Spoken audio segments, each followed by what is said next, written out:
Estudio electrofisiológico de las bradicardias. Mediante la inserción de 3 electrocatéteres similares a los de un marcapasos y su colocación en aurícula derecha, verde, zona próxima al IS, rojo, y ventrículo derecho, azul, puede procederse a la estimulación del corazón y registro de la actividad eléctrica intracavitaria, electrogramas, en cada una de las posiciones A, aurícula, H, IS, V, ventrículo. En el momento en que el impulso despolarizante pasa por el endocardio en contacto con el electrodo, como muestra la figura. Así, el intervalo PR está realmente formado por la suma del intervalo AH, desde que el impulso nace en el nodo sinusal, despolariza las aurículas, atraviesa el nodo AV y alcanza el haz de IS, y el intervalo HV, desde que pasa por el IS, hasta que despolariza los ventrículos, produciendo el QRS. El HV normal debe ser menor a 55 milisegundos, 65 si hay bloqueo de rama izquierda. El estudio de conducción nodal incluye la medida de los intervalos basales y su respuesta a la estimulación eléctrica programada desde aurícula con trenes de impulsos y extraestímulos, así como la respuesta a antiarrítmicos de grupo 1 intravenosos como procainamida, que estresan el sistema de conducción por enlentecer la velocidad de construcción del impulso. Esta prueba permite estudiar el tiempo de recuperación del nodo sinusal tras 1 minuto de estimulación continua auricular a diferentes frecuencias, estando prolongado en la enfermedad del nodo sinusal. Igualmente permite discernir si existe o no conducción retrógrada de ventrículo a aurícula a través del nodo AV. La presenta 1/3 de la población.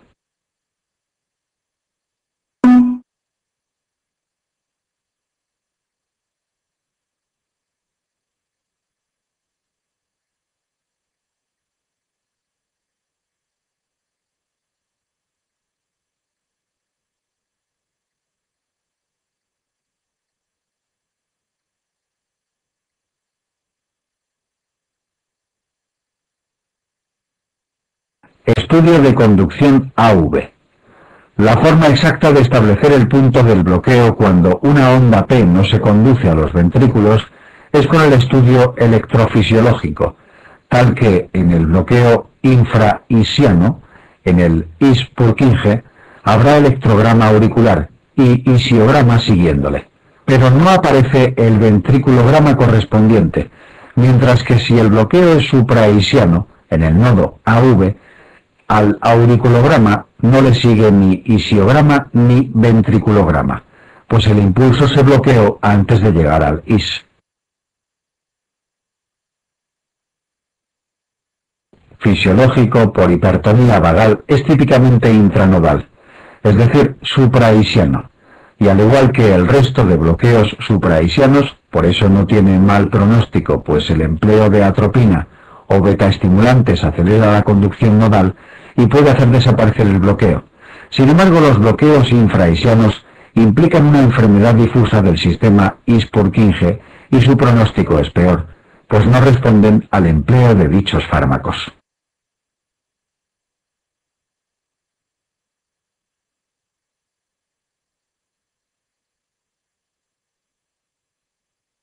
Bloqueos fasciculares. El sistema de conducción a nivel ventricular presenta 3 fascículos, la rama derecha y la rama izquierda, que está dividida en la hemiarrama anterior y la hemiarrama posterior. Un bloqueo de rama es la presencia de un retraso o una ausencia de conducción del impulso eléctrico por una de las ramas. Generalmente son situaciones asintomáticas, no suelen precisar ningún tratamiento, aunque en ocasiones, como la miocardiopatía dilatada con disfunción sistólica severa, puede aumentar el deterioro del paciente por asincronía y precisar del implante de un dispositivo de resincronización cardíaca.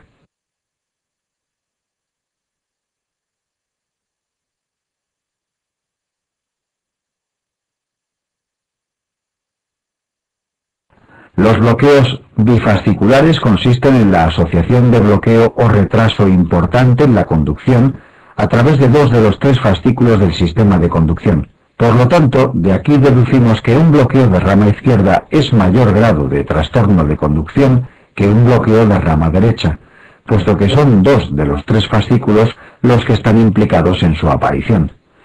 El bloqueo bifascicular también suele ser asintomático y no necesita tratamiento, aunque en ocasiones puede degenerar en bloqueo AV completo paroxístico y provoca síncopes de repetición, estando entonces indicado el implante de marcapasos. En ocasiones, mediante el estudio electrofisiológico, podemos detectar la necesidad de marcapasos en el caso de que el intervalo HV se encuentre muy prolongado, por encima de 100 milisegundos.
El bloqueo trifascicular es el bloqueo bifascicular asociado a un bloqueo AV de primer grado, es decir, a un intervalo PR largo. La indicación del marcapasos es igual que en el bloqueo bifascicular, por la presencia de síncopes de repetición sin otra causa que los justifique, o por la presencia de un intervalo HV anormalmente prolongado.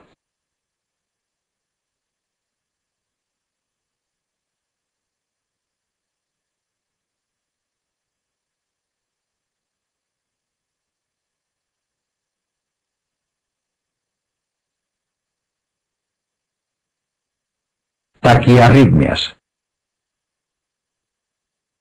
Generalidades. Se considera taquicardia a la presencia de al menos 3 latidos consecutivos a más de 100 latidos por minuto. Las taquicardias pueden dar síntomas desde leves, palpitaciones, leve opresión precordial, hasta graves, angina incoercible, edema agudo de pulmón, síncope o muerte súbita, dependiendo básicamente de la frecuencia de la taquicardia, la anchura del QRS y la presencia o no de cardiopatía estructural.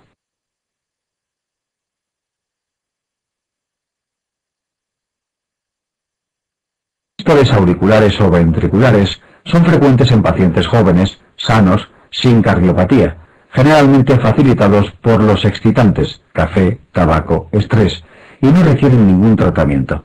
Solo en aquellos pacientes que presentan muchas y son molestas se podría emplear un betabloqueante. Se consideran taquicardias monomorfas las que tienen todos los complejos QRS iguales en el ECG y polimorfas cuando varían en morfología.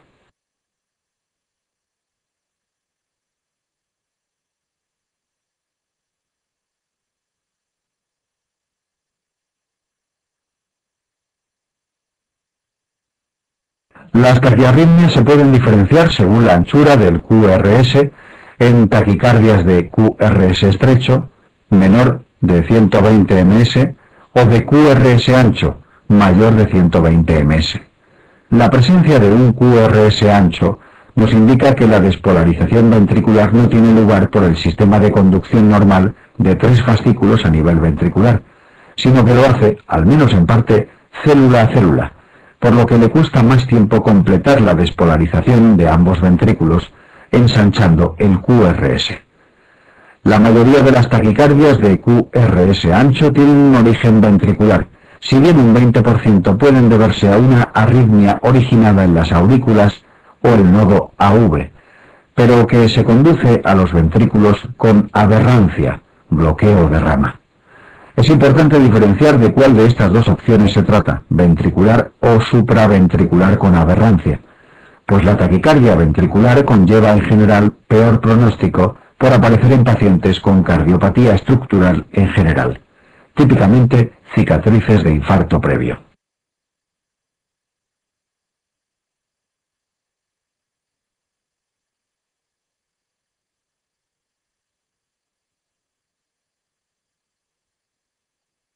Diagnóstico diferencial de la taquicardia de QRS ancho. Los datos epidemiológicos hablan de un 80% de posibilidades de que se trate de una taquicardia ventricular, TV, porcentaje que alcanza el 98% si se trata de un paciente con antecedentes de infarto previo.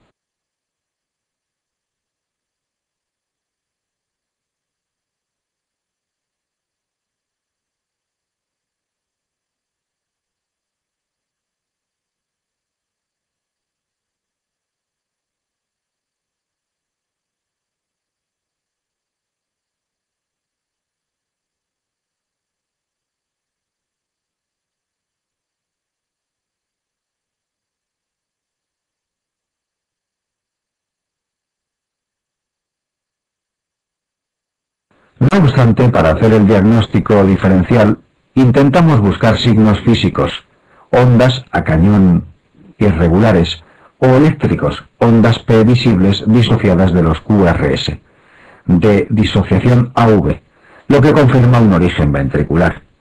Como visualizar las ondas P suele ser difícil, se realizan maniobras encaminadas a producir un bloqueo AV transitorio. De esta forma, si se trata de una TV no tendremos ningún efecto. Y si es una taquicardia supraventricular con aberrancia, nos permitirá abrir la taquicardia y visualizar la actividad auricular que existe bajo la misma, originando la arritmia.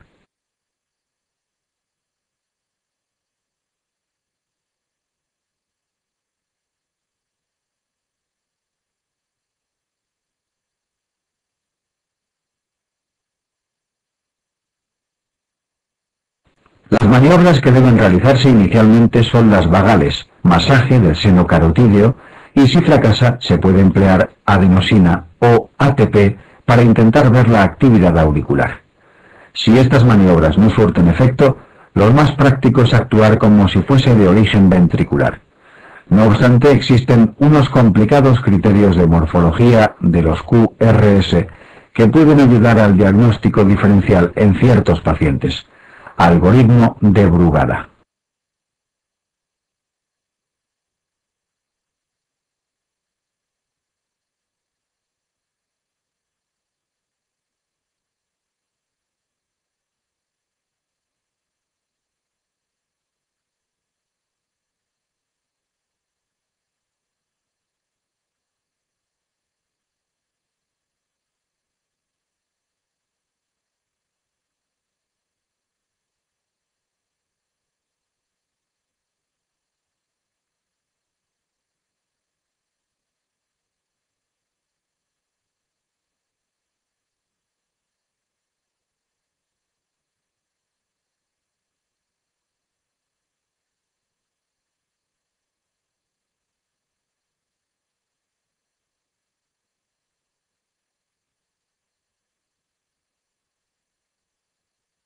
Está contraindicado el empleo de verapamil para frenar el nodo AV en estos pacientes, pues si se trata de una TV, dado el efecto inotropo negativo del fármaco, puede desencadenar un edema pulmonar o shock cardiogénico. Una vez confirmemos que es una supraventricular con aberrancia, sí podría emplearse.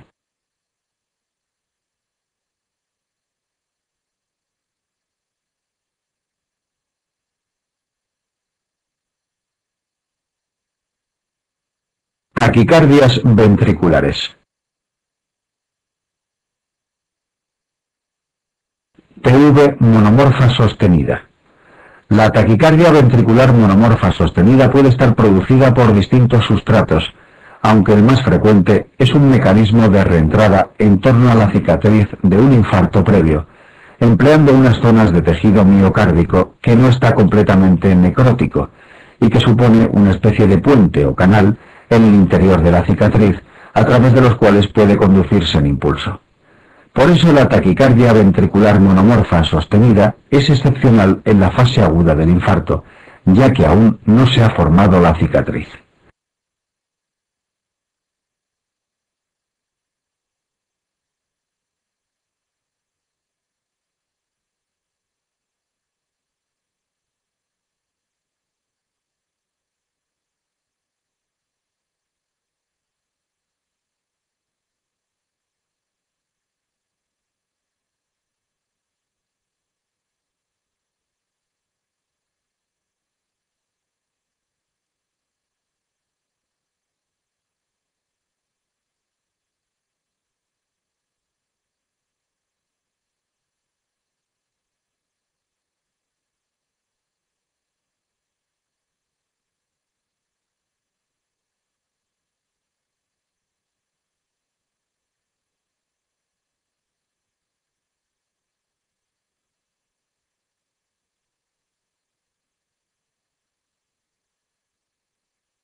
El tratamiento de elección para el episodio agudo es la cardioversión eléctrica inmediata si el paciente presenta inestabilidad hemodinámica, o bien en caso de que el paciente tolere hemodinámicamente la taquicardia, podemos elegir entre cardioversión eléctrica o fármacos, siendo de elección procainamida o amiodarona.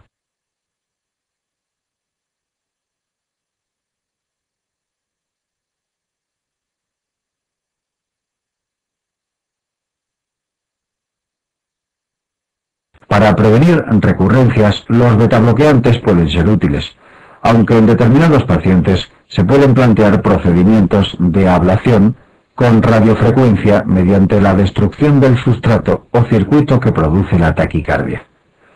Este procedimiento de ablación se emplea en pacientes con fracción de eyección conservada, puesto que si hay disfunción ventricular significativa o bien si el paciente presentó alteraciones hemodinámicas importantes durante la taquicardia, estará indicado el implante de un desfibrilador automático. La amiodarona o sotalol pueden ser de utilidad, aunque en general su empleo se reserva para pacientes que por motivos médicos no sean subsidiarios al implante de un desfibrilador,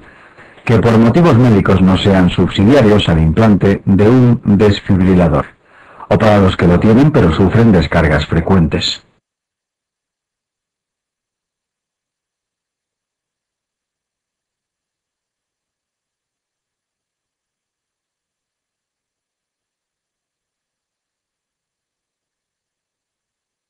TV polimorfa. Ya se comentó que los antiarrítmicos de grupo 3 prolongan el QT y facilitan la aparición de una arritmia ventricular, que es la torsada de puntas o taquicardia helicoidal, que es una taquicardia ventricular rápida polimorfa que puede degenerar en fibrilación ventricular. Por eso conviene conocer una serie de fármacos que, sin ser antiarrítmicos, pueden prolongar el QT y producir torsadas en personas predispuestas, sobre todo en mujeres hipertensas con hipertrofia ventricular. Destacan los antidepresivos tricíclicos, los macrólidos, las quinolonas, los neurolépticos y los antihistamínicos. Además de los fármacos, otras circunstancias que prolongan el QT son la hipocalcemia, hipomagnesemia, hipopotasemia, isquemia miocárdica, bradicardia, dietas proteicas líquidas e hipertensión intracraneal.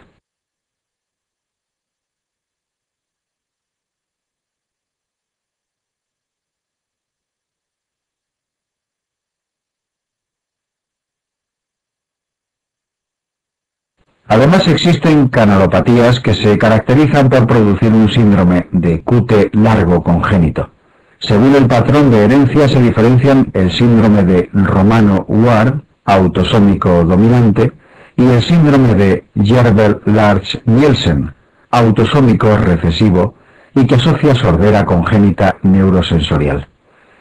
Si los clasificamos según el gen afectado, existen hasta 7 tipos de QT largo congénito, siendo los más importantes los 3 primeros, que presentan una morfología de la T característica: LQT1 anchas, LQT2 melladas, LQT3 tardías y unos desencadenantes específicos para cada uno: LQT1 estrés, ejercicio, natación; LQT2 ruido intenso, despertador; LQT3 sueño o fiebre.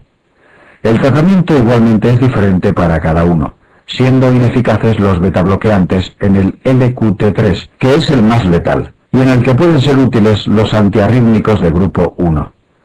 La mayoría de pacientes que presentan síncopes, a pesar del tratamiento, precisan del implante de un DAI.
El tratamiento agudo de las crisis de torsadas consiste en taquicardizar al paciente con isoprenalina o un marcapasos transitorio para cortar el QT.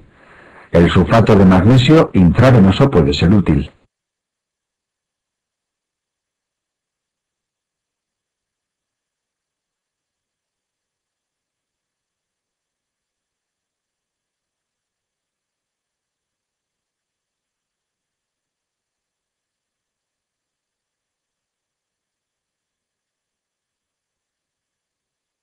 Fibrilación ventricular.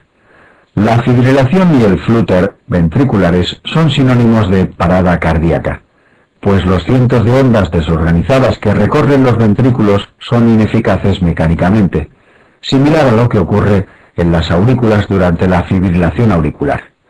El tratamiento es, pues, la reanimación cardiopulmonar, incluyendo la cardioversión eléctrica externa de alta energía inmediata para abortar la arritmia.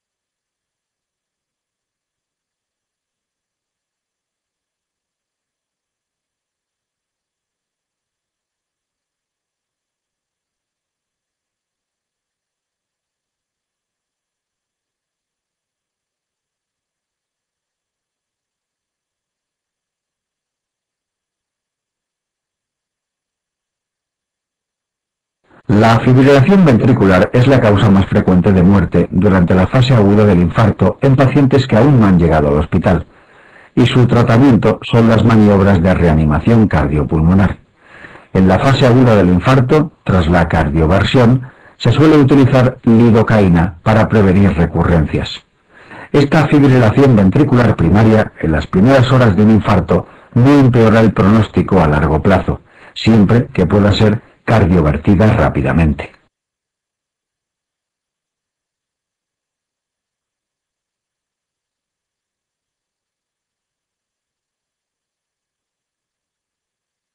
La fibrilación ventricular, que aparece tardíamente meses o años después de un infarto de miocardio, suele aparecer como degeneración de una taquicardia ventricular monomorfa, sostenida de cicatriz por reentrada, que no ha sido abortada a tiempo. Y cuando el músculo agota sus reservas de ATP, se desestructura la arritmia, produciendo la FV. En este caso sí que presenta mal pronóstico y obliga al implante de un desfibrilador.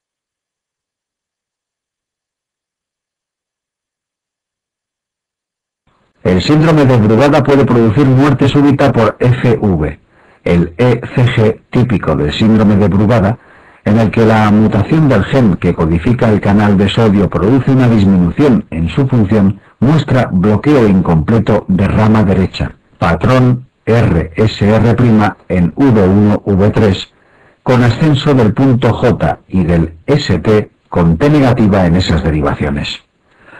Ante ECG dudosos se realiza el test de agmalina o flecainida para desenmascarar este patrón típico. Los episodios de FV aparecen durante el sueño, la fiebre o el uso de antiarrítmicos de grupo 1. El tratamiento es el implante de DAI.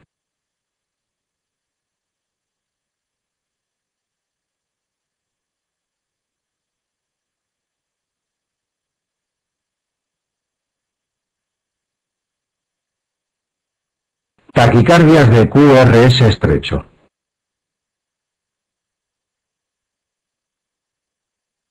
Vías accesorias.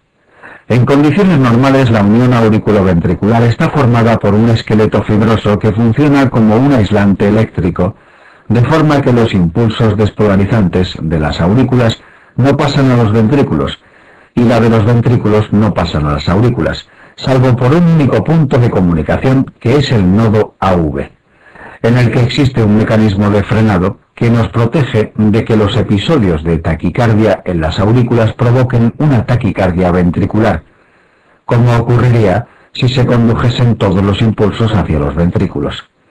Una vía accesoria es un puente muscular que salta el citado aislante y es capaz de conducir el impulso entre aurículas y ventrículos y así bypassear la conducción nodal. Las vías accesorias AV-Kent pueden tener conducción anterógrada, retrógrada o bidireccional.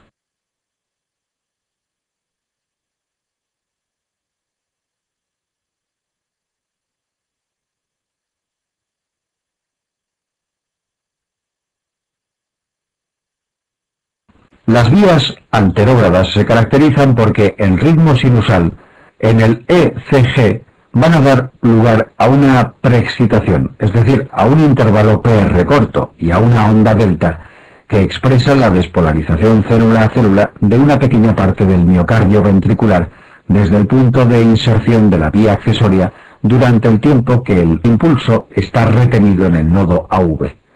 Y cuando atraviesa este, se completa la despolarización ventricular por el sistema de conducción normal. Los pacientes que presentan preexcitación y taquicardias sufren el síndrome de Wolff-Parkinson-White.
Las vías accesorias retrógradas son vías que se llaman ocultas, dado que en ritmo sinusal en el ECG no presentan preexcitación, pues son vías que solo pueden conducir desde el ventrículo hacia la aurícula, y por lo tanto en el electrocardiograma de estos pacientes el ritmo sinusal es normal. Las vías bidireccionales son las que tienen posibilidad de conducir en ambos sentidos. Las vías anterógradas tendrán más onda delta cuanto más cerca están del nodo sinusal, vías derechas, y cuanto mayor sea el retraso en el nodo AV. Cuando la preexcitación es muy escasa, se denominan vías inaparentes, usualmente vías laterales izquierdas.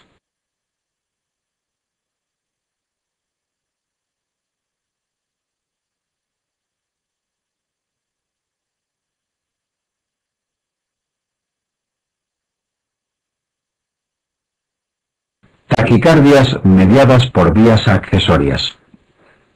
Hay tres taquicardias importantes en el síndrome de Wolff-Parkinson-White. La ortodrómica, la más frecuente, es una taquicardia regular de QRS estrecho por un fenómeno de reentrada, es decir, un cortocircuito entre la vía accesoria y el nodo AV, de manera que los impulsos bajan a los ventrículos por el sistema de conducción normal y en lugar de agotarse allí, suben a las aurículas y las despolarizan a través de la vía accesoria, volviendo a bajar por el nodo AV, IS Purkinje al ventrículo y estableciéndose la reentrada. Aunque el paciente tenga preexcitación, onda delta, en ritmo sinusal, durante la taquicardia ortodrómica, esta desaparece, dado que los ventrículos se despolarizan exclusivamente por el sistema de conducción normal, es decir, no se preexcitan en absoluto por la vía accesoria, dado que ésta se emplea para subir a las aurículas y no puede bajar el impulso a su través al mismo tiempo. Es de comportamiento paroxístico, pues la taquicardia se desencadena con extrasístoles que ponen en marcha la reentrada y también pueden cortar la taquicardia.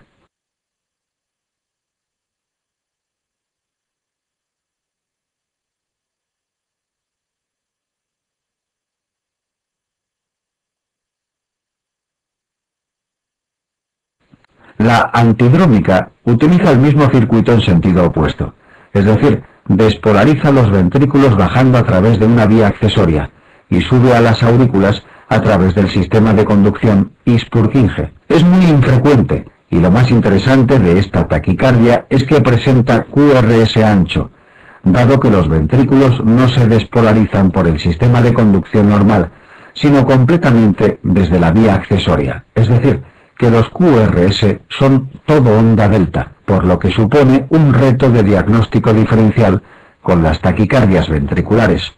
También son paroxísticas.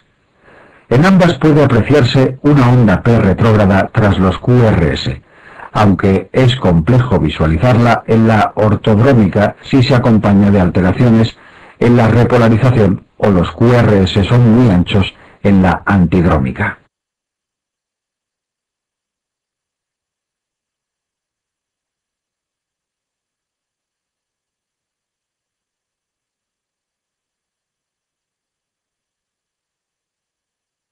Fibrilación auricular preexcitada.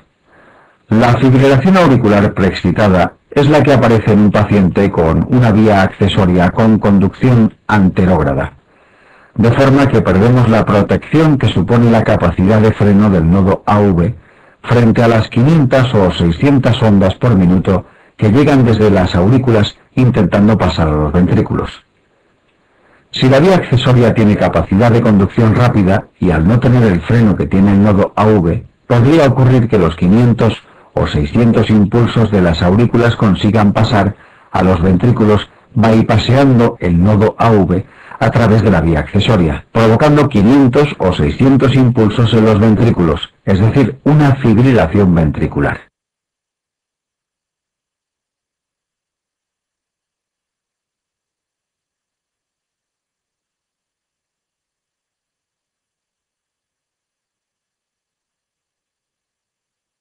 En el ECG se aprecian las ondas de FA en las aurículas con complejos QRS anchos y irregulares y con distintos grados de preexcitación. Por lo tanto, los pacientes con vías accesorias anterógradas tienen riesgo de sufrir un episodio de fibrilación ventricular ante una entrada en fibrilación auricular y por tanto muerte súbita. El riesgo de que esto acontezca es bajo, pero puede producirse muerte súbita. Generalmente ocurre en individuos que ya han tenido taquicardias de algún otro tipo, generalmente ortodrómicas, aunque excepcionalmente puede ser el primer síntoma del síndrome de Wolff-Parkinson-White. Por tanto, la FA preexcitada es una urgencia médica que precisa tratamiento inmediato para cortarla y precisa de tratamiento definitivo para prevenir recurrencias.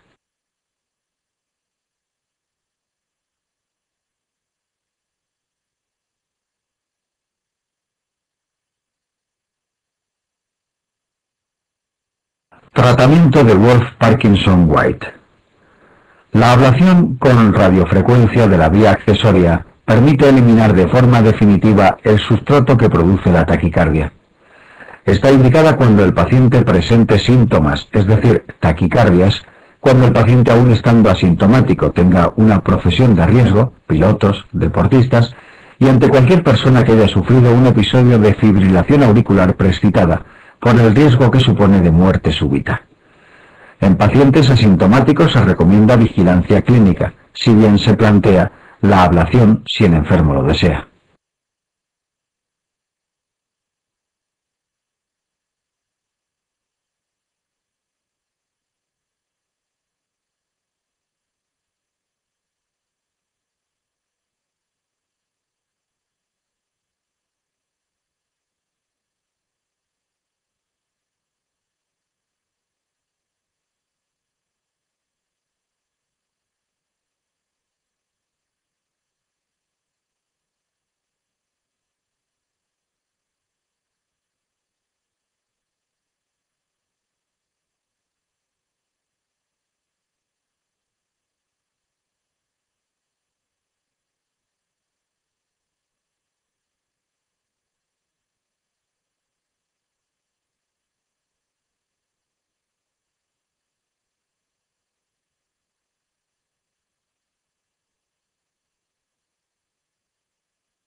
tratamiento agudo de las taquicardias reentrantes ortodrómica y antidrómica trata de frenar el nodo AV lo suficiente para que se corte la reentrada a su través.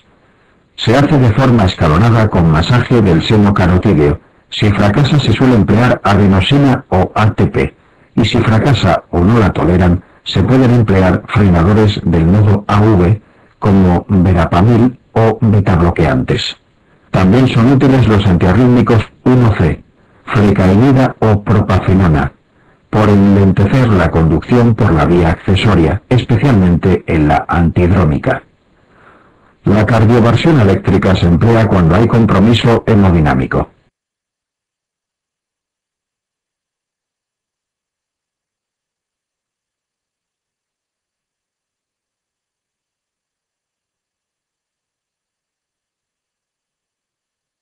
Mientras permanezca el sustrato, es decir, la vía accesoria, permanece el riesgo de recurrencia y se hace profilaxis con frenadores del nodo AV como betabloqueantes, verapamil o diltiazem.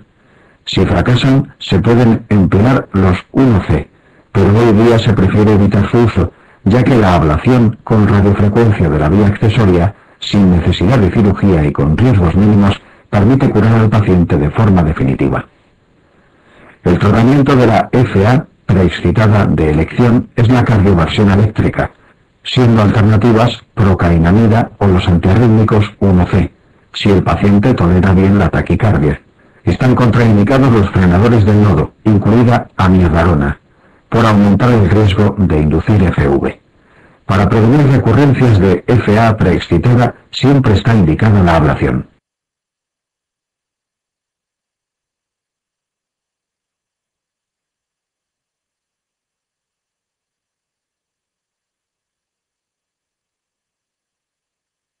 Taquicardia por reentrada intranodal, TRIN. En algunos pacientes existe disociación de las vías atrionodales, es decir, las conexiones entre aurícula y nodo AV no son homogéneas, sino que se diferencian una vía rápida, generalmente cercana a la fosa oval, con conducción rápida y refractariedad larga, y una vía lenta, generalmente cerca de la desembocadura del seno coronario, con conducción lenta y refractariedad corta. Entre estas dos vías se pueden desencadenar fenómenos de reentrada por extrasístoles similares a los descritos para la taquicardia ortodrómica, siendo el más común la reentrada lenta rápida, es decir, que el impulso baja por la vía lenta y desde ahí a la vez penetra en el IS produciendo el QRS estrecho, y vuelve a las aurículas por la vía rápida produciendo las ondas P retrógradas,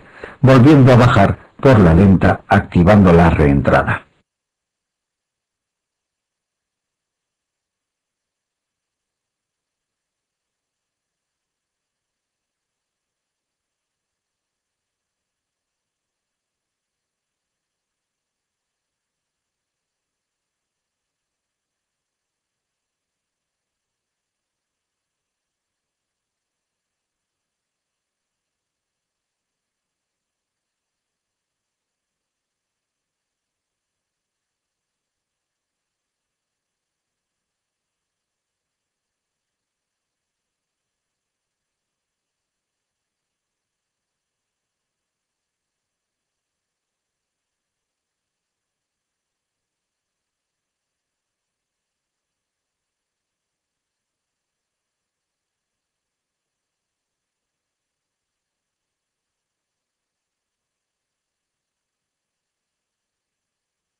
Es una taquicardia regular de QRS estrecho con la onda P simultánea o deformando la porción final de los QRS, pues el impulso se transmite a la vez a las aurículas y ventrículos desde la región nodal, por lo que suele haber ondas a cañón regulares en el pulso venoso durante las crisis. Tiene comportamiento paroxístico recurrente con inicio y fin bruscos.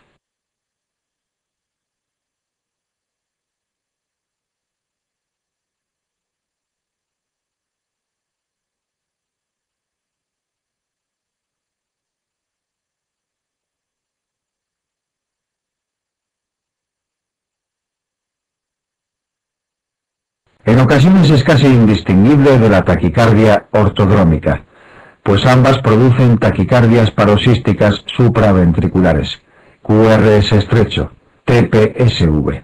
La TRIM es la causa más frecuente de TPSV, seguida de la ortodrómica, y aparece con predilección en mujeres de edad media, a diferencia del WPW, que es más típico de varones jóvenes. Fuera de la taquicardia, el ECG es normal en la TRIM, y en la ortodrómica puede ser normal si es una vía oculta, pero puede mostrar preexcitación si es una vía bidireccional. La TRIM atípica utiliza el mismo circuito al revés, es decir, baja por la vía rápida y sube por la vía lenta.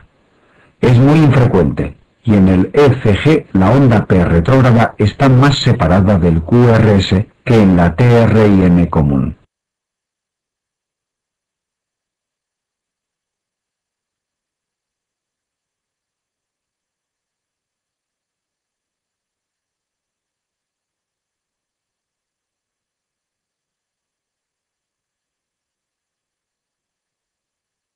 Tratamiento de la TRIM. El tratamiento agudo es similar al de la reentrada mediada por vía accesoria. Para el episodio agudo de forma escalonada se realiza masaje carotídeo si fracasa ATP adenosina y si fracasa frenadores de nodo AV, verapamil o betabloqueantes. Podrían ser útiles los antiarrítmicos 1C. La cardioversión eléctrica se indica si hay inestabilidad hemodinámica.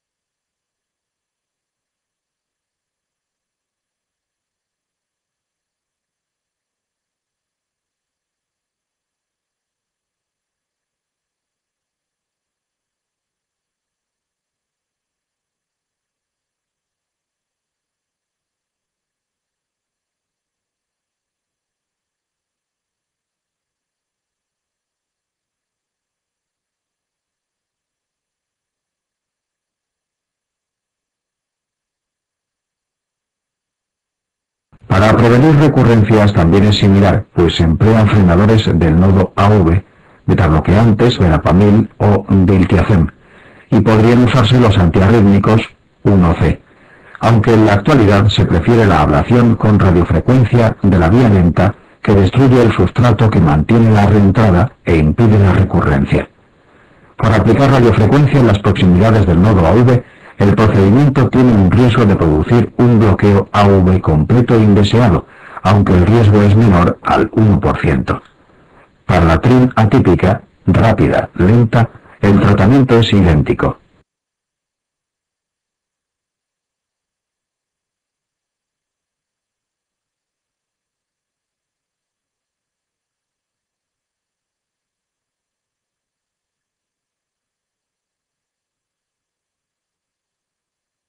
Taquicardias auriculares. La taquicardia sinusal es una aceleración fisiológica del marcapasos del corazón en respuesta a estímulos externos como la fiebre, el hipertiroidismo, la anemia. No necesita tratamiento más que el de la enfermedad de base que la origina.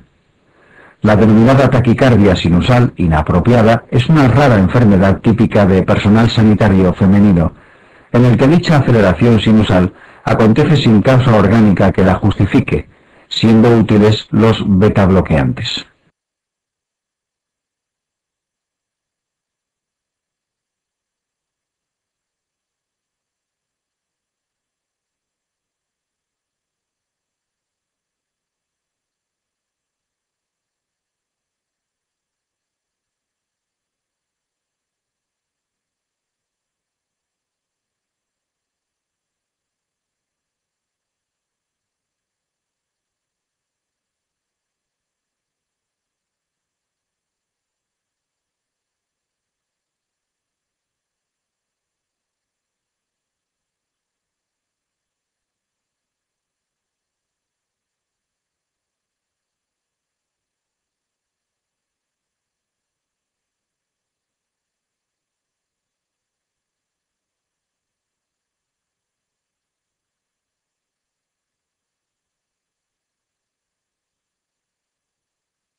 Las taquicardias auriculares son aquellas que para su mantenimiento no precisan de estructuras ventriculares ni nodales, como pasa con la ortodrómica o la TRIN, sino que se originan en las aurículas. Se diferencian dos tipos según el sustrato que la producen: las de origen focal, en las que un foco auricular con actividad ectópica automática propia, o una microreentrada, genera muchos impulsos que se transmiten al resto de las aurículas, produciendo ondas P distintas a la sinusal, separadas por línea isoeléctrica y con conducción a los ventrículos con QRS estrecho, pues lo hacen por el sistema de conducción normal. La taquicardia auricular focal se trata con betabloqueantes o calcioantagonistas. Si fracasan, se pueden ensayar los antiarrítmicos 1C o bien proceder a la ablación con radiofrecuencia del foco de la taquicardia.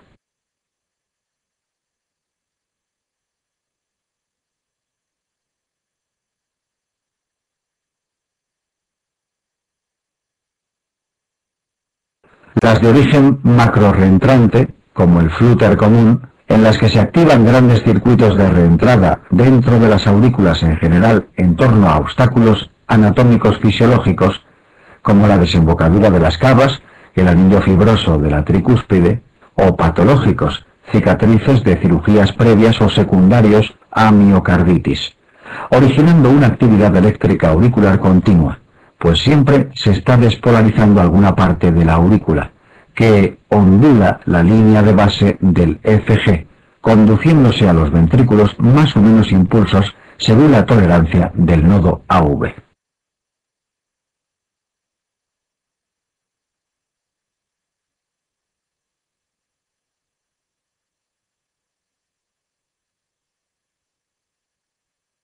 Flúter auricular.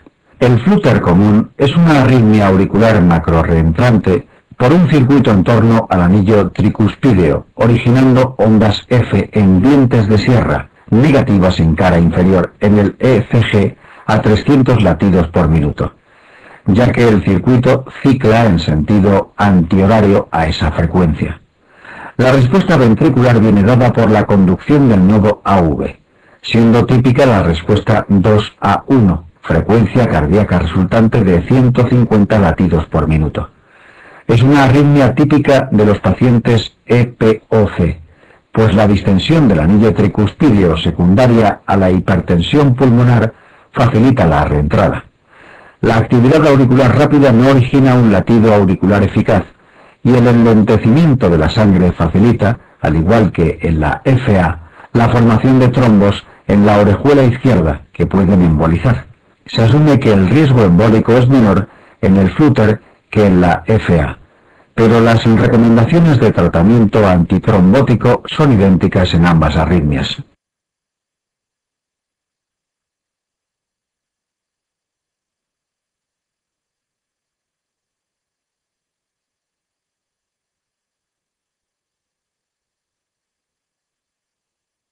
El tratamiento con fármacos antiarrítmicos es muy deficiente en el flúter, a excepción quizá de dofetilide e ibutilide, por lo que en general no está indicado ni para cortarlo ni para prevenir recurrencias. Cuando sea preciso cortar un flúter, lo más eficaz es la cardioversión eléctrica externa, siendo suficiente con energías bajas. Estará indicado cortarlo cuando produzca deterioro hemodinámico. Otra opción es permitir que siga en flúter, pero controlar la respuesta ventricular con frenadores del nodo AV.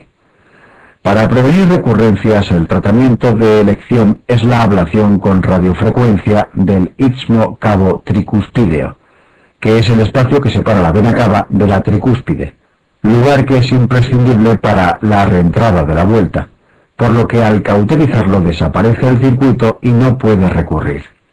La eficacia es muy alta y está indicado en el flúter mal tolerado o en pacientes con flúter recurrente.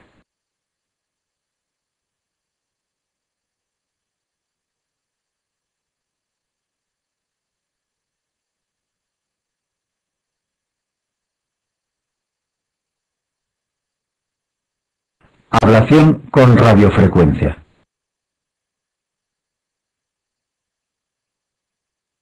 Indicaciones. La ablación con radiofrecuencia ha supuesto una revolución en el tratamiento de las arritmias, puesto que ha permitido dejar en segundo plano los fármacos antiarrítmicos, ya que todos ellos tienen múltiples problemas y efectos secundarios, pudiendo realizar un procedimiento curativo con escaso riesgo y alta eficacia en la mayoría de los pacientes.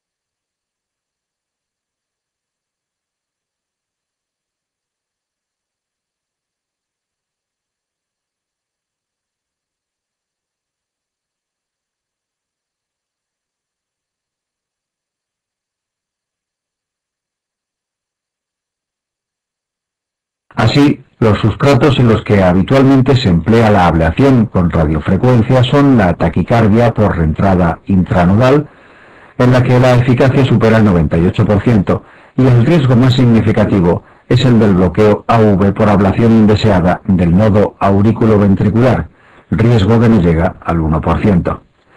El flúter auricular común, que es una arritmia con unos porcentajes de éxito que también superan ampliamente el 90% y muy pocas complicaciones. Los flúteres atípicos en los que la eficacia no es tan alta, en torno al 80%, producidos por cortocircuitos reentrantes en torno a cicatrices de las aurículas, como puede ser la cicatriz de una atriotomía por cirugía previa.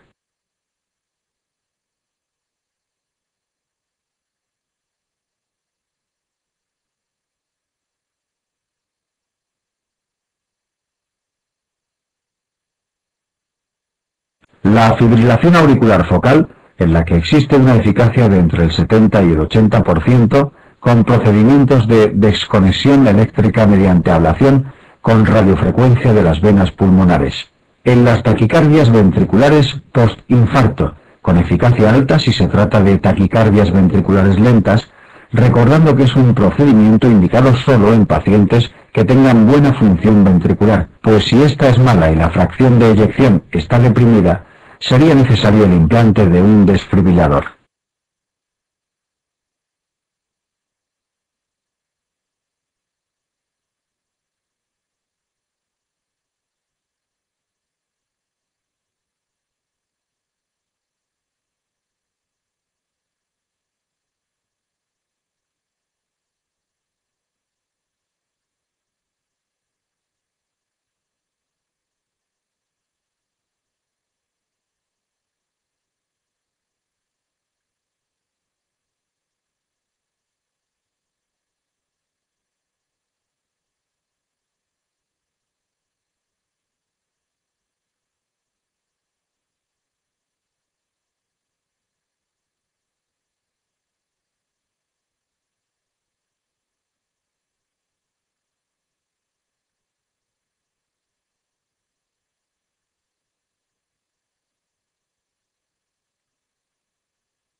Y en el Wolff-Parkinson-White, con tasas de éxito que también superan el 95% y que suponen la curación y desaparición absoluta del riesgo de muerte súbita para el paciente. Tras una ablación, se suele mantener al paciente antiagregado durante unas semanas para prevenir trombosis en la zona lesionada.